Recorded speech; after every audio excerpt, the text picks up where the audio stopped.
Hello दोस्तों, स्वागत है एक बार फिर से आपका मेरे चैनल पे लीगल न्यूज़ 127 पे। दोस्तों, आज की वीडियो बहुत ज़्यादा इम्पोर्टेंट है। जैसे आपने थंबनेल देखा ही होगा कि मेंटेनेंस कम कैसे करवाएं। आप में से मोस्टली लोगों का वो पति जो परेशान है, जिस पे झूठे केसेस चल रहे हैं और पत्नी डिमांड कर रही है मेंटेनेंस की। अब जो मेंटेनेंस का अमाउंट आप पे लगा है, आप चाहते हो तो पहली बात तो कि जब झूठे केसेस लगते हैं तो सब यही चाहते हैं कि मेंटेनेंस देना ही ना पड़े। तो ना देने के लिए कैसे रिजेक्ट हो जाए, कैसे डिनाय हो जाए, वो मैं आप लोगों को डेली वीडियो के थ्रू बताती रहती हूँ। अगर आप लोग पहली बार विजिट कर रहे हैं चैनल पे, तो आप डायरेक्ट मेरे चैनल पे जाओ। देखो, आपको बहुत सारे लीगल टिप्स मिल जाएंगे कि किस तरीके से मेंटेनेंस डिनाय करा सकते हैं। अब आज की इस वीडियो में मैं ये भी बताऊंगी कि कम कैसे करवा सकते हैं। ऐसा कौन सा तरीका है, लीगल तरीका, जिसके तहत आप रह के अपने मेंटेनेंस को कम करवा सकते हैं। क्योंकि होता है ना कि मेंटेनेंस का जो अमाउंट है वो बहुत ज्यादा है और आपकी सैलरी उसकी अकॉर्डिंग नहीं है, मतलब कैपेसिटी है ही नहीं कि आप उतना दो। तो कम कैसे करवाएं, क्या तरीका होता है, कोर्ट किन फैक्टर को देखती है जिसके अकॉर्डिंग आपका मेंटेनेंस कम हो जाए। तो चैनल पे नए जुड़े हैं तो चैनल को लाइक करिए, शेयर करिए, सब्सक्राइब करना बिल्कुल मत भूलिए। साथ ही बेल आइकन दबाइए ताकि आपको टाइम टाइम से मेरी वीडियो की नोटिफिकेशन सबसे पहले मिलती रहे। तो बात करते हैं, जब भी हस्बैंड वाइफ में डिस्प्यूट होता है तो मान के चलो पत्नी ये मेंटेनेंस 490 या डीवी, ये जो तीन केसेस है आप पे करेगी ही करेगी।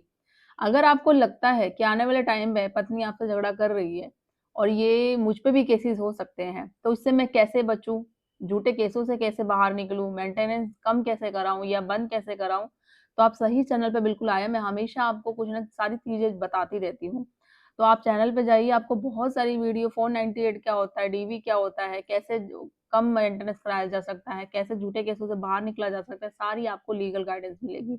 और प्रॉपर एक एडवाइस चाहते हैं अपने केस से रिलेटेड, तो उसके लिए आप कॉल पे बात करो अपॉइंटमेंट बुक करके, तो प्रॉपर लीगल गाइडेंस मिलेगी आपको। अब हम मान करते हैं मेन टॉपिक की ओर, कि मान के चलो कोर्ट ने आप पर मेंटेनेंस लगा दिया है। अब पर क्या मेंटेनेंस हमेशा एक फिक्स रहता है, लाइफ टाइम रह जाएगा क्या, वो बंद नहीं हो सकता या कम नहीं हो सकता? तो क्या इसे कम करवाया जा सकता है? सबसे बड़ा क्वेश्चन मार्क यही है। तो सबसे इंपॉर्टेंट है कि कोर्ट डिसाइड करते समय मेंटेनेंस कितना होगा, कितना देना पड़ेगा। अगर आप बिना एक लीगल तरीके के, एक जो होता है ना स्ट्रेटजी के बिना कोर्ट जा रहे हैं, तो हो सकता है आप जरूरत से ज्यादा पे भी कर सके, क्योंकि आपको पता होता नहीं है कि भाई मेंटेनेंस, अगर आप जैसे कोर्ट में जाओगे, किस पे भी केसेस पहली बार चल गया तो वो डरता ही है, मेंटल फिजिकली परेशान हो जाता है, फाइनेंशियली बहुत भी। तो उसको वो कोर्ट में जाके जज के सामने कुछ बोल नहीं सकता। जैसे एडवोकेट बोलता है, उसका वकील बोलता है, वो वैसे ही हाँ में हाँ मिलाता है कि क्या पता मैं कुछ बोल दूं तो मुझे ही कुछ सुनना ना पड़े या मेरा केस कमजोर ना हो जाए। तो जैसा ऑर्डर आ जाता है उसके अकॉर्डिंग आपको भरना पड़ता है, भले वो आपके पास पैसे वो भर सके या ना सके। तो आज के इस मैं वीडियो में आपको बताऊंगी कि मेंटेनेंस कम करने की लीगल स्ट्रेटेजी होती है जो 2026 में क्या है, और कौन किन फैक्टरों को सीरियसली है जो देखता है, उस आधार पे है जो मेंटेनेंस को कम करता है, ये बंद कराता है।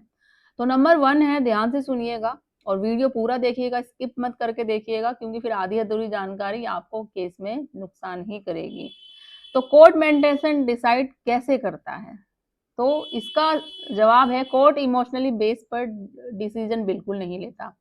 होता है ना कि जब वाइफ मेंटेनेंस केस लगा देती है तो उसका सबसे बड़ा हथियार क्या होता है, उन झूठी महिलाओं की बात कर रही हूँ मैं, कि वो कोर्ट में रोके दिखाएगी, अपने आप को पूरी तरीके से बेबस लाचार इस तरीके से शो कर देगी कि बस मेंटेनेंस लग जाए किसी भी तरीके से। तो कोर्ट ऐसा नहीं करता है, इमोशनली होने पे और आपके आंसू देखने से डिसीजन बिल्कुल नहीं लेगा। तो हस्बैंड की जो देखता है, जो सबसे 5 चीजें होती है इंपॉर्टेंट, जो देख के मेंटेनेंस डिसाइड होता है। फर्स्ट नंबर पे होता है हस्बैंड की नेट इनकम कितनी है, ग्रोस सैलरी नहीं, नेट इनकम। नेट इनकम और ग्रोस सैलरी अलग होती है। नेट टेक होम इनकम देखी जाती है, ग्रोस सैलरी तो सारी चीजें मिलाकर होती है, नेट हाथ में कितनी आती है वो चीजें देखते हैं। इसके अलावा कि कोई लोन, ईएमआई या कोई टैक्स डिडक्शन कंसीडर हो सकते हैं इसमें। अगर आप एक्चुअल इनकम प्रूव नहीं देते हैं तो कोर्ट एस्टिमेशन लगा देते हैं, जो डेंजर हो सकता है आपके लिए। नंबर दूसरा है कि वाइफ की इनकम और क्वालिफिकेशन, ये भी देखी जाएगी। क्या वाइफ जॉब करती है, क्या वो अर्निंग कैपेबल है, क्या उसने इनकम छुपाई है। अगर वाइफ क्वालिफाइड है और इंटेंशनली काम नहीं कर रही है जानबूझ के, तो स्ट्रॉन्ग ग्राउंड हो सकता है, आपके फेवर में जा सकता है और मेंटेनेंस डिनाई हो सकता है या कम हो सकता है। नंबर थर्ड है स्टैंडर्ड ऑफ लिविंग। शादी के दौरान लाइफस्टाइल क्या था? कोर्ट कोशिश करता है कि सेम स्टैंडर्ड मेंटेन हो। नंबर 4 है डिपेंड, कि पेरेंट डिपेंड है, दूसरी शादी के कोई बच्चे, एग्जिस्टिंग लायबिलिटी क्या है उसकी, तो ये सब मेंटेनेंस अमाउंट पर इम्पैक्ट करता है। नंबर 5 है कंडक्ट और सर्कमस्टांसेस, क्या वाइफ ने बिना रीजन घर छोड़ा है? क्या डिजर्शन प्रूफ हो रहा है? क्या फ़ॉल्स केसेस चल रहे हैं? ये इनडायरेक्टली इम्पैक्ट डाल सकता है। तो ये जो सारे क्वेश्चन हुए ना कि वाइफ ने बिना रीज़न घर छोड़ दिया या डिजर्शन प्रूफ नहीं हो पा रहा है, फ़ॉल्स केसेस कर रहे, तो ये सारा सब चीज़ हो जाता है। तो केस है जो आपका स्ट्रॉन्ग बन जाता है और आप मेंटेनेंस देने से बच सकते हैं। हो सकता है बंद हो जाए या फिर कम भी हो सकता है। अब नंबर 2 है, मानते हैं कि मेंटेनेंस कम कैसे करवाएँ? सबसे बड़ा सवाल तो आप लोगों का यही होता है। तो सबसे इम्पोर्टेंट है जो पार्ट, इनकम का प्रॉपर एफिडेविट फाइल करें आप, जिसमें डिटेल इनकम एफिडेविट हो, बैंक स्टेटमेंट हो, आईटीआर हो, सैलरी स्लिप हो। ट्रांसपेरेंसी से क्रेडिबिलिटी बिल्कुल बनती है, सारी चीजें क्लियर करते हैं तो।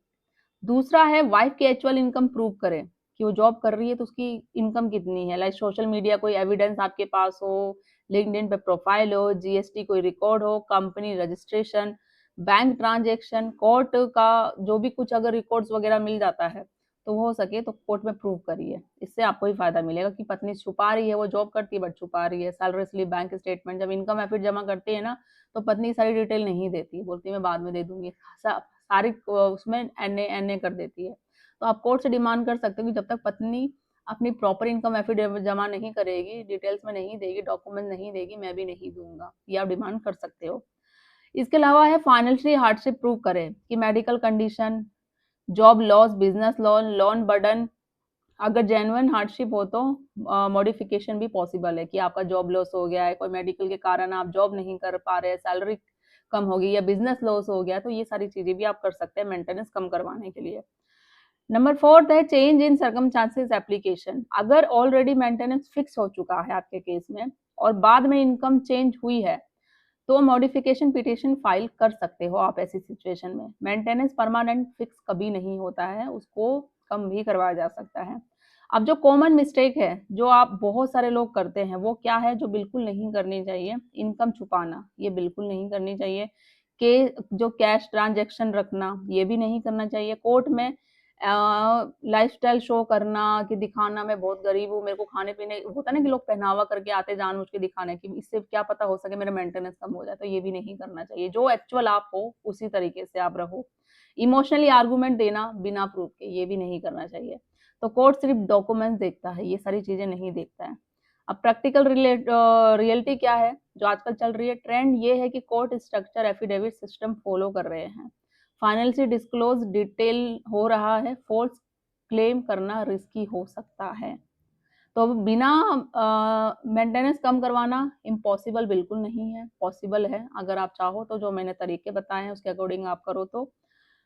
आप कोर्ट में जा रहे हैं इमोशन से नहीं, डॉक्यूमेंटेशन से लड़िए। ये था जो मैंने ये पार्ट बनाया, एपिसोड 4 है डिवोर्स स्ट्रेटजी से रिलेटेड।